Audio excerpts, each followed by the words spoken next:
जहां वैराग्य है, ऐसे कुछ चरण मिल जाएं, ऐसी कोई भूमि मिल जाए। वो भूमि है नैमिषारण्य और वो सन्निधि है सूत जी की। सुनने के लिए आतुर है शौनकादि ऋषि। क्या सुनाएंगे?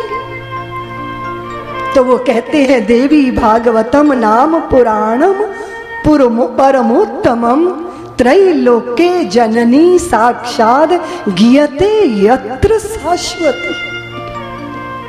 4 पुराण जिन्होंने श्रवण कर लिए हो, श्रीमद् भागवत पुराण जिन्होंने श्रवण कर लिया हो, वे श्रीमद् देवी भागवत पुराण को श्रवण करें। ये वो पुराण है जिसके श्लोक का आधा हिस्सा भी अगर श्रवण कर लिया, अगर कान में चला गया तो कोटि कोटि अगर नष्ट हो जाते हैं, दुश्चिंताओं से मुक्ति मिल जाती है, परम गति प्राप्त हो जाती है, चित्त धन्य हो जाता है, मन तीर्थ बन जाता है, बुद्धि गौरी शंकर बन जाती है, जीवन अपने आप में ही तीर्थ बन जाता है। जिस घर में नित्य देवी भागवत का पूजन होता है वो घर घर नहीं रह जाता, वो तीर्थ बन जाता है। जो लोग देवी भागवत के गीत गाते हैं, श्लोक गुनगुनाते हैं, उनके समस्त पाप नष्ट हो जाते हैं। इस भागवत श्रीमद् देवी भागवत महापुराण को श्रवण किया था, जानते हो? सूत जी कहते हैं वसुदेव जी ने किया था। जब भगवान कृष्ण नहीं लौटे थे, ऐसा क्या हो गया था? भगवान कृष्ण कहाँ चले गए थे?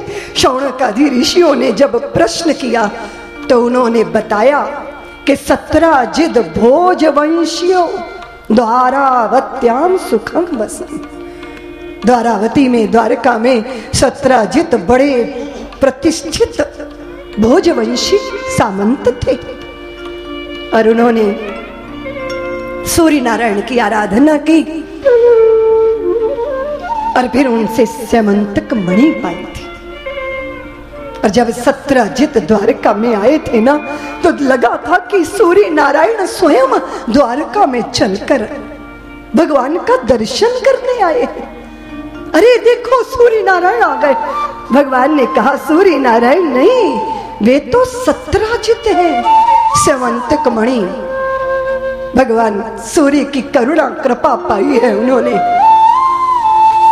8 बार सोना प्रकट करने वाली मणि। आप जानते हो भगवान ने कहा था 17 जित से मणि आपके अनुकूल नहीं है, इसको आप राजकीय कोष में जमा कर दीजिए। 17 जित की चित्त की वासना मणि के साथ नहीं, मणि से पैदा होने वाले सुवर्ण के साथ थी। आप भी जानती हो ना देवियों कि मणि और माणक के सबको अनुकूल तो नहीं पड़ते ना। अगर आपने घर में पक्षी भी पाले हैं तो वो भी देखना पड़ेगा कि घर की शांति तो नहीं भंग कर रहे। आपके खूंटे पे बंधी गौ माता हमेशा बीमार रही, जब किसी दूसरे के द्वार पर जाकर खड़ी हो गई तो न जाने कितने बछड़े बछड़ियों को जन्म देती रही। हमने गाड़ी खरीदी तो वो चलती नहीं ढंग से, वही गाड़ी को कोई दूसरा ले गया तो उसे कभी बाधा ही नहीं पड़ी। अगर कोई समझदार व्यक्ति होता है तो वो 24 घंटे किसी मणि को, मूंगे को कपड़े में बांध के तकिए के नीचे रख के देखता है कि ये हमें अनुकूल है या नहीं। कोहिनूर का हीरा हमें तो अनुकूल नहीं था ना इंदौर वालों, फिर अंग्रेज ले गए उसको, उस कोहिनूर के हीरे को, लेकिन उनको भी अनुकूल पड़ा ये तो कहा नहीं जा सकता ना, क्योंकि जिनके राज्य में सूर्य कभी अस्त ही नहीं होता था, सारी दुनिया में जिनका राज था, आज वो छोटे से द्वीप में सिमट के रह गए हैं। इसका अर्थ है कि कोहिनूर का हीरा उनको भी अनुकूल नहीं रहा। तो मणि या मूंगे या नग या पशु पक्षी ये सबको अनुकूल नहीं होते। 17 जित घोर कष्ट में पड़ने वाला है, भगवान ने कहा। लेकिन 17 जितने बात मानी नहीं। अति परिचय से अवज्ञा होती है। जब आप बहुत नजदीक रहते हो ना तो व्यामोह समाप्त हो जाता है। भगवान की बात भी 17 जित को समझ में आई नहीं। और प्रसेनजित 17 जित के भाई थे।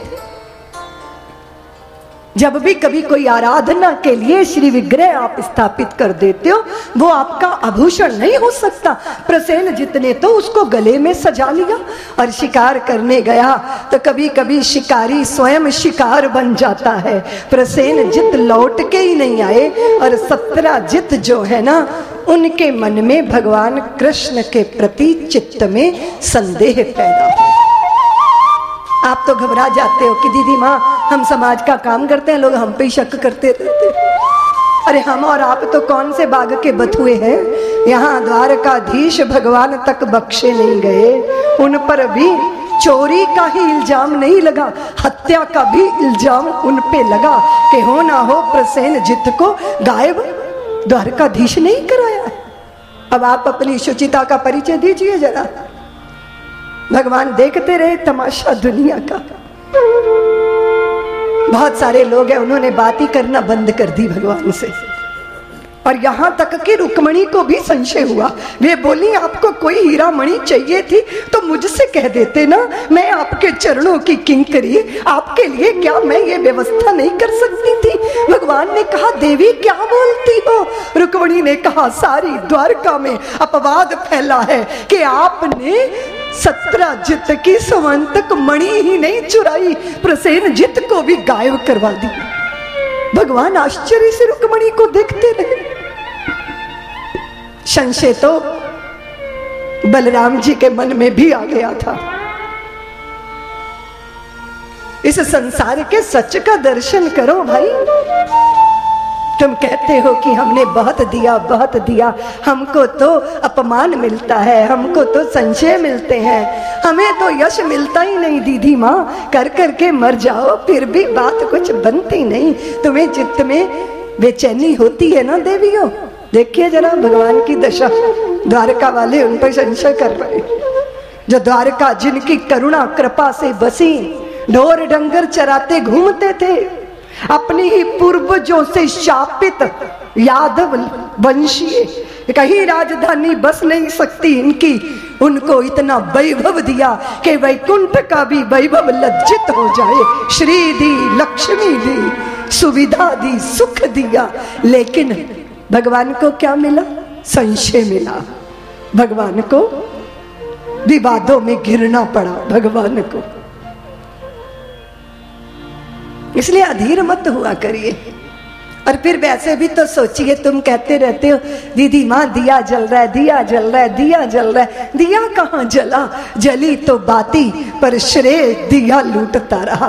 कभी तुमने कहा कि बाती जल रही है? तुम तो कहती हो दिया जल रहा है, दिया जल रहा है। अरे दिया कब जला? जली तो बाती, तिल तिल करके जली, पर सारा श्रेय दिया लूटता रहा। वो कभी अधीर नहीं हुआ। तुम क्यों अधीर होते हो? तुम क्यों धैर्य छोड़ते हो?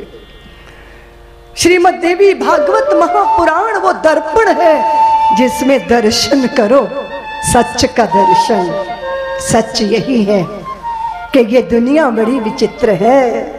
आपके यार आपके संग संग डोल रहे हैं क्योंकि सत्ता आपके पास है, क्योंकि धन आपके पास है, क्योंकि अनुकूलता आपके पास है। और जब गांठ में पैसा नहीं होगा ना तो यार मुख से नहीं बोलेंगे, और अभी तो संगी संग डोलेंगे। तो देख लो जरा कि कोई नजदीक आपके क्यों है, उसका कारण क्या है। टटोल लो जरा अपने मित्रों को, खंगाल लो जरा अपने रिश्तों को, जरा देख लो अपने संबंधों के खोखलेपन को।